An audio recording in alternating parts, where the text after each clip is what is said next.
Hi.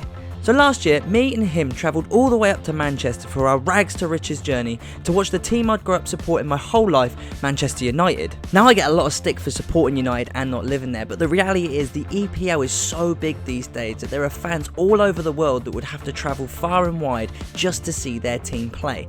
So this is a breakdown of how much it cost us to go and watch Man United play last season. Matchday tickets was £60 each, which is typical for a high-end Premier League game. Train travel down there was £88.50 a piece. Train travel in this country is extortionate. A hotel for the night cost us £100 between the two of us. We thought this was quite cheap for a Friday night. We had to go down the night before because the game was kicking off on the Saturday morning. We wouldn't have been able to get there otherwise. And then you have to take into account all the other expenses: food, drink. We had lunch and dinner on our first night there, drinks there, breakfast in the morning, travel to the game, food and drink at the game, everything you would want to have on a typical game day out. So we think that come to around £70 each, and when you add all of that up, that means we spent in total together £537. £537 for one game of football seems quite steep, and that got me thinking, how expensive is the Premier League and how much does it cost to go and watch football elsewhere in the world? So this is the plan. With just a handy cam apiece and a backpack on our back, we have travelled 14 hours by bus, boat and train to the heart of Europe. The aim of this little series is to see how much it will cost us to go to 4 games over 4 days in 4 different countries. We're going to compare how much we spend on this entire trip to how much we spent on our trip to United, and we'll see which one gives us the best bite for our buck. We'll keep a tally for you every time we spend money as well, including of course the travel up to here from London to Mainz. Leave a like if you enjoy the concept, comment if you think we can do it. We may not survive, but should be fun. And we're doing an FM18 giveaway in this video because we are super nice. Let's go Mainz.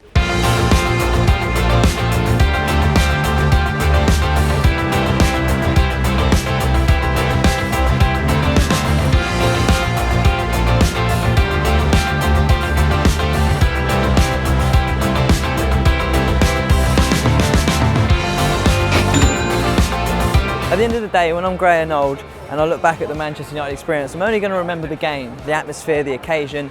I'm not going to remember the train journey we took up there or the hotel we stayed in or even the dinners we ate. So what we aim to do on this trip is strip away all of that and have this crazy adventure. We'll still try and have fun along the way, but we've got no accommodation. We definitely won't be dining like kings 3 times a day, and I might only have 1 beer. Crazy talk. Let's go Mainz! Oh look, it's whiteboard football again. We're trying something new, so let us know how you like it, or don't. So we're here in Mainz, Germany to catch the mighty FSV Mainz. The club formed in 1905, but it would take them 100 years to play football in Germany's top flight, the Bundesliga. The team was led there by none other than current Liverpool manager Jurgen Klopp. Klopp played for the club for 11 years before transitioning straight into their first team manager in 2001. This is also the time where his bromance with David Wagner began. We love a good bromance. Despite leaving the club in 2008 after the club were relegated back down, Klopp remains a fan favourite. They didn't take long to get back to the top flight and have been there ever since. A stable top flight club helped hugely by Thomas Tuchel's 5-year stint as manager between 2009 to 2014. Today they square off against a tough side in Hamburg. Both teams have had a slow start to the season, so a win will be vital for both teams. A man to look out for is German international goalkeeper René Adler, who joined Mainz in the summer from their opponents today. Now Germany is renowned for having some grade A beer, so I think it's time I stop pretending I know much about football and we do what we do best and go experience some German football in the flesh with a beer.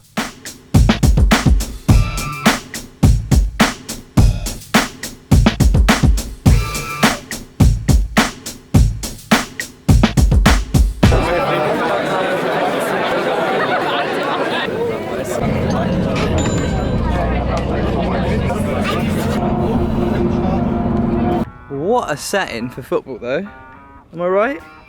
Minus the pylons. What a day for football. Okay, so ever since me and Matt started doing this sort of ground hopping thing a couple of years ago, we were using this app to keep track of where we'd been. It was very convenient, it was called Groundhopper, and they have been so kind enough to actually sponsor this entire series. So I'm actually going to jump on the app now. We're going to be using it throughout this entire journey, and as you can see, this amazing feature here, as soon as you check in, or sorry, as soon as you arrive football ground, if your location is turned on, it will ask you, are you attending this football match? All I simply have to do is click yes, and that's going to add it to my list of games been to. We'll update the results later on in the day. And now, as you can see, I've also earned a badge. Now, badges you can only earn, I believe, by checking into the ground when you're actually there. And this is the coolest feature that we're going to test right now. We've got an hour till kickoff. You can click this button here, who else is here. This will show you anyone else that is at the game that is using this app right now. 17 other ground hoppers are here, Matt. I think we should go on a little journey to find them. Let's go. Anyone you see with a phone, assume they're a ground hopper. My matches. There's a phone there. Could be any of these guys. I can add as a friend. I'm going to add all these people as friends and see if they want to find us. Babs Co. I wonder if there's a Babs Co around here. Unfortunately, no one's responding to my friend requests. So, okay, you know what? We've got like 30 minutes till kickoff and I've just found a beer van. Haven't eaten or drank all day. My one beer of allocation. Thanks, Groundhopper.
Whilst I was in the toilet? 2. 3-1. Typical Danny.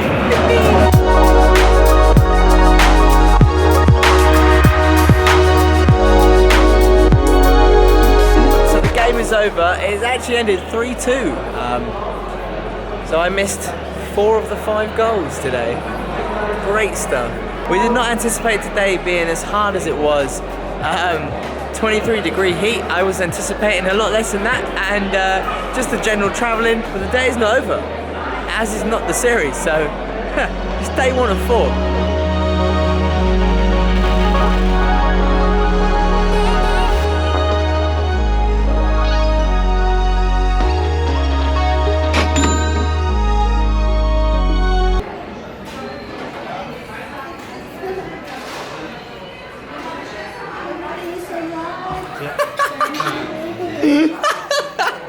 Yeah, everything's great. It was so good you put him to sleep. He's had to sit outside, so he stopped falling asleep at the table. Don't think it's worked, mate.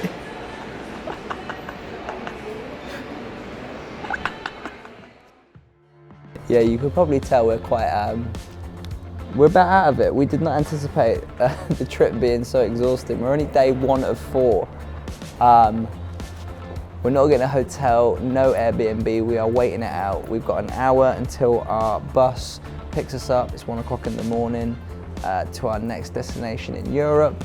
So tune into the next episode to find out where that is. And a massive shout out to our incredible sponsors for this series, Groundhopper. Matt, would you do the honors of taking this camera as I show the great people the app again once more. As I said, me and Matt have been using this app ever since we started ground hopping together a couple of years ago, making videos. As you can see on my home screen right now, this is my page. If you want to add me, Danny Says, please feel free. As you can see, these are the grounds that I've been to in my lifetime. A few demolished grounds, the old Wembley, Netherlands, of course. I think the best ground I've ever been to has to be here. Me and you went there, didn't we, Matt?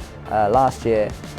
Santiago Bernabeu. I think it was Real Madrid versus PSG, Ronaldo versus Zlatan. Terrible game of football, but the experience you get as you walk up to your seat and you see that pitch for the first time. You look down, it's like vertigo. Oh, incredible. So please let us know, guys, down below what your best ground was and why, for a chance of winning FM18, because we are just begging for comments, obviously.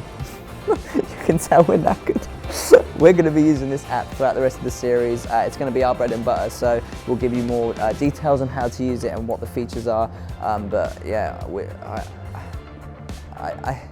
I've had a great day and I'm really excited for the rest of the trip, but I promised Mum I wouldn't swear, so I'm